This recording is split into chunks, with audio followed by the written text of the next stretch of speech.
അമ്പടി ഭയങ്കര 10,000 രൂപയിലേക്ക് tuition, driving, ഇപ്പതാ കുക്കിംഗ് പുഴുങ്ങി തരാന്ന്. കോണ്ടിനെന്റൽ ഫുഡാണോ മാഡം ഉദ്ദേശിക്കുന്നത്? അല്ല, കിച്ചണിലത് ഉണ്ടാക്കുന്നത് കണ്ടു.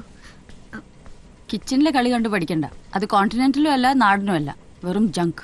നേരാ, ഫിഷും മീറ്റും ചുമ്മാ ബോയിൽ ചെയ്ത് സോസും അജിനമോട്ടോ ഇട്ട് ഇളക്കും. അത് തന്നെ ചൈനീസ്. പിസയാണെങ്കിൽ ശരിയായ ഗോതമ്പട. മാഡം പറഞ്ഞാ ശരി, കുട്ടികൾക്ക് ഇത്തരം ജങ്ക് ഫുഡ് കൊടുക്കാൻ പാടില്ല. കൊടുക്കരുതെന്ന് ആര് പറഞ്ഞു? കൊടുക്കണം. നീ ഉണ്ടാക്കി കൊടുക്കണം. ഇഷ്ടമുള്ള ആഹാരം ഉണ്ടാക്കി കൊടുക്കുന്ന ആളോട് കുട്ടികൾക്കൊരു അടുപ്പമുണ്ടാവും.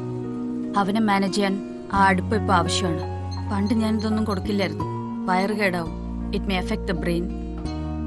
ഹോം മെയ്ഡ് നാടൻ ആഹാരമേ കൊടുത്തിരുന്നുള്ളൂ. ഇനിയിപ്പോ അതൊന്നും നോക്കണ്ട. അവന് ഇഷ്ടമുള്ളത്. സ്കൂളിൽ വലിയ നാണക്കേടൊന്നും ഉണ്ടാക്കാതെ ഒരു ആവറേജ് സ്റ്റുഡന്റിന് വേണ്ടതൊക്കെ പഠിപ്പിക്കുക. ഇഷ്ടമുള്ള ആഹാരം കൊടുക്കുക.